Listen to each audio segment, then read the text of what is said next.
Hi friends, मैं आज आप लोगों के लिए एक बहुत ही काम का वीडियो लेकर आया हूँ। CTET का सफलता का राज, मैं अपने सफलता का राज और CTET का रहस्य लेकर मैं आया हूँ, जो आपको मैं एक एक करके बारी बारी से ये समझाऊंगा।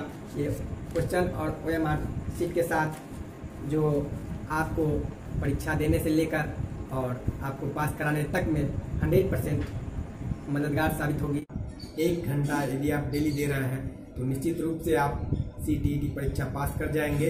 और उसका सबसे आसान सा तरीका और सबसे अच्छा सा ट्रिक बताने वाला हूं मैं, जो ट्रिक आपको बेड़ा पार कर देगी।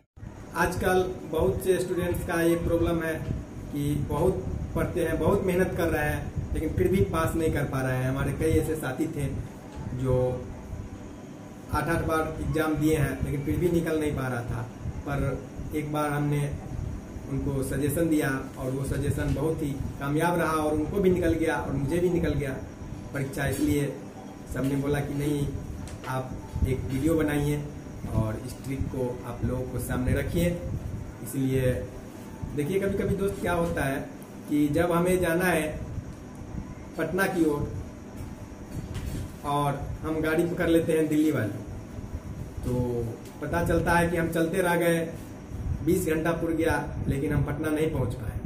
तो बस वही ट्रिक है कि आपको पढ़ना क्या है, करना क्या है और आप पढ़ क्या रहे हैं, कहाँ जा रहे हैं। इसलिए अधिक नहीं पढ़ना है, कम ही पढ़ना है, लेकिन आप सही दिशा में पढ़ना है आपको। बस वही चीज मैं बताने वाला हूँ कि कम मेहनत करके आप कैसे परीक्षा पास कर सकते।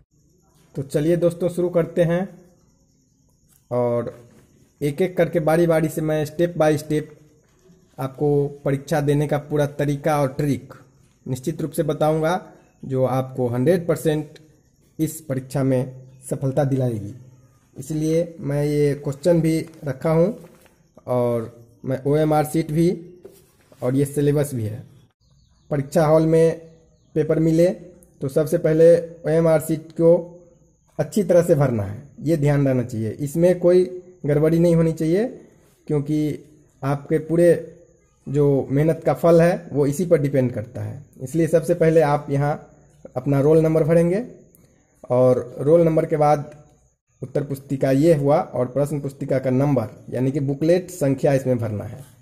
उसके बाद पुस्तिका का कोड भरना है, जो भी कोड होगा आपको इसमें कोड भरना है। और एक और प्रश्न पत्र आपको मिलेगा जो लैंग्वेज 2 का होगा, उसका भी कोड लगभग सेम ही होता है। ये फर्स्ट पेपर का है और जो 1 to 5 के लिए है, इसमें वही कोड भरना है। और ये ध्यान रखना है कि ये गोला जो है ये सेम जितना दूर में है उतना ही दूर में भरना है। ये बाहर नहीं होना चाहिए या कम भी नहीं होना चाहिए, अच्छी तरह से इसको गोल करना है। बस इस बात का सिर्फ ख्याल रखना है आपको कि लोग बहुत पढ़ते हैं, हमने भी बहुत पढ़ा था, लेकिन फिर भी परीक्षा नहीं निकाल। लेकिन जब दोबारा हम उस चीज़ को गौर किए, फिर से अध्ययन किए और सीमित अध्ययन किए और उसके बाद हमने परीक्षा पास किया, तो उसी सफलता का राज मैं आप लोगों को बताने वाला हूं एक ट्रिक के माध्यम से। इसमें चाइल्ड डेवलपमेंट एंड पेडागोजी, ये बाल विकास और शिक्षा शास्त्र, इसमें से 30 नंबर के क्वेश्चन होते हैं। आपको एक्स्ट्रा नहीं पढ़ना है, बस 30 नंबर के क्वेश्चन है इसमें। उसके बाद लैंग्वेज 1 है, जो कि हिंदी आमतौर पर लोग रखते हैं, हिंदी रख लेना है। और लैंग्वेज 2 आप कोई भी रख सकते हैं सब्जेक्ट, लेकिन हमारे हिसाब से यदि आपने संस्कृत रखा है तो मैं गारंटी के साथ कहता हूं कि आप CTET निश्चित रूप से निकाल लेंगे।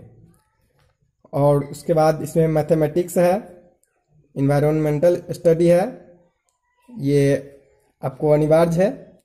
ये देखिए, ये क्वेश्चन 1 से लेकर के आपको जो है सो 90 तक ये सभी को अनिवार्य है। पेपर 1 का मैं बताने जा रहा हूं, इसमें 90 नंबर क्वेश्चन यहाँ तक सभी को बनाना है। उसके बाद यहाँ देखिए, लोग एक गड़बड़ी करते हैं कि 90 बनाए, 90 के बाद सिर्फ फिर यहाँ से शुरू हो जाते हैं। तो यहाँ से शुरू नहीं होना है हमें। यदि आपने लैंग्वेज 1 हिंदी रखा है तो ये इंग्लिश है, इसको ध्यान दीजिए। 91 से हिंदी को शुरुआत करना है यहाँ से। और यहाँ से हम फिर 91 से लेकर के ये लैंग्वेज 1 हुआ, जो भाषा 1 है, इसको हम लोग 120 तक ले जाएंगे और 120 के बाद फिर हम इसको छोड़ देंगे। यहीं पे लोग गलती करते हैं, लोग सीरियल से बनाते चले जाते हैं और आता हुआ क्वेश्चन गलत बन जाता है, जिसके कारण लोग फेल हो जाते हैं हम लोग और एग्ज़ाम निकल नहीं पाता। फिर हम सोचते हैं कि कहाँ गलती हो गई। तो सबसे पहले दोस्तों ध्यान देने वाली बात यह है कि आप यहाँ 90 के बाद 91 के लिए आप हिंदी 1, जहाँ भी हो भाषा 1 हिंदी, वहाँ पे से चुनना है और उसके बाद 120 तक यहाँ बनाना है और 120 के बाद आपको एक और प्रश्न पत्र दिया जाएगा जो ये है। इसका भी कोड सेम है, ये संस्कृत रहेगा। संस्कृत में भी हमको यहाँ से नहीं बनाना है, संस्कृत में 91 से नहीं बनाना है, ये गलत है। 91 से तो हमने हिंदी बना लिया है पेपर 1 और इसलिए इसको 91 से नहीं बना करके हमें 121 से बनाना है। हमें 121 यानी कि यहाँ से बनाना है। जो चैप्टर है इसको यहाँ से यहाँ तक पूरा अच्छी तरह से पढ़ लेना है, गद्यांश को। थोड़ा सा समय लगेगा, कोई बात नहीं है, इसको पढ़ते जाइए और उसके बाद इसी में से आपको आंसर देना है। यहाँ फिर इस गद्यांश को पढ़ना है, फिर इसी में से आंसर देना है और 30 में से लगभग 23, 24, 22 कम से कम नंबर आपको आना है, इसमें निश्चित रूप से आ जाता है। तो यदि आप जनरल कैटेगरी से आ रहे हैं तो आपको टोटल 90 नंबर चाहिए और इसमें 150 क्वेश्चन टोटल आपको यहाँ तक बनाना है, जिसमें 150 मिनट का समय होता है आपके पास, यानी कि 2.5 घंटे। 150 मिनट में 150 क्वेश्चन को हल करना है। सबसे पहले हमें जो है सोशल साइंस जिसका है वो सोशल साइंस बना ले और इन्वायरमेंटल स्टडी है वो भी बना ले, शिक्षा शास्त्र बना ले। मैथ का क्वेश्चन सबसे लास्ट में हल करें। 2 को शुरू करते हैं। पेपर 2 में देखिए क्या है, ये पेपर 2 हो गया। पेपर 2 में भी आपको 2 क्वेश्चन मिलेंगे, पहला और ये दूसरा। तो पहला में क्वेश्चन नंबर 1 से 90 तक जाना है और 90 के बाद फिर लैंग्वेज 1। अब लैंग्वेज 1 जिनका इंग्लिश है वो इंग्लिश बनाएंगे, लेकिन जिनका हिंदी है वो आगे से यहाँ से लेंगे, हिंदी से 91 यहाँ से लेना है और ये गद्यांश को अच्छी तरह पढ़ें और फिर से यहाँ इसमें उसी तरह से जवाब देना है। और ये दोस्तों बहुत ही सरल है, बहुत ही हल्का है। आप थोड़ा सा भी अगर एक बार देख लेंगे तो हमें उम्मीद है कि आपको 100% ये परीक्षा निकल जाएगी। इसलिए इसको जो है सो हमें 120 तक बनाना है और इसके बाद लैंग्वेज 2 है, यानी कि भाषा 2। और भाषा 2 के लिए आपको अलग से एक क्वेश्चन पेपर फिर से मिलेगा सेकेंड पेपर में भी, जिसका भी कोड लगभग सेम ही होगा। इसका भी ये है और इसका भी ये है, इसलिए इसको अब इसमें देखिए एक और गलती हो जाती है कि यहाँ 91 यानी कि 91 है, तो हमें 91 से नहीं करना है। 91 भाषा 1 लिखा हुआ है यहाँ, तो इसको नहीं करना है। यहाँ से हमें 91 से हम हिंदी है लैंग्वेज 1, इसलिए संस्कृत को लैंग्वेज 2 भाषा 2 से यहाँ से लेना है और यहाँ से 121 से लेना है। इसमें भी वही बात है, इसको आप अच्छी तरह से पढ़ेंगे तो आप 22 से 25 क्वेश्चन का निश्चित रूप से हल कर लेंगे। जो भी गद्यांश दिया हुआ है आप गद्यांश को अच्छी तरह से एक बार ध्यान से पढ़ें और 30 में से आपको 23-24 क्वेश्चन सीधा सा क्वेश्चन होता है जो आसानी से बन जाते हैं। चलिए, ये तो हुई आपके क्वेश्चन की संबंधी बात और आपको मैं अब वो ट्रिक बताने जा रहा हूँ जो आप लोग जिसके इंतज़ार में हैं कि परीक्षा में 2-4 नंबर से जब छूट रहे हो तो उसके लिए सबसे साधारण सा ट्रिक क्या है। तो चलिए अब हम ट्रिक बताएंगे आपको।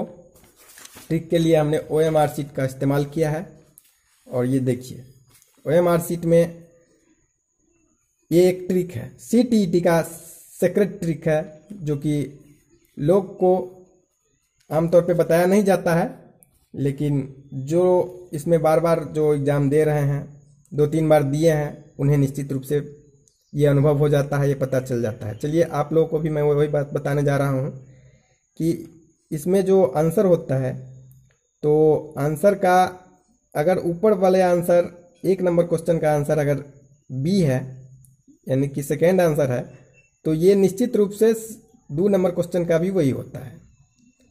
अगर बीच में कोई क्वेश्चन आपको नहीं आ रहा है, यदि 11 नंबर क्वेश्चन का आंसर सी है और आपको 13 नंबर क्वेश्चन का आंसर आ रहा है सी, तो अगर 12 नंबर क्वेश्चन का मालूम नहीं है तो आप निश्चित रूप से आंख बंद करके सी लगा दीजिए। इसमें नो डाउट ये 100% सही ही रहता है, क्योंकि हमने भी देखा है, इस पर हमने कई साल के क्वेश्चन पर हमने रिसर्च किया है, तब ये निष्कर्ष निकल कर आया है कि ये बात सही है।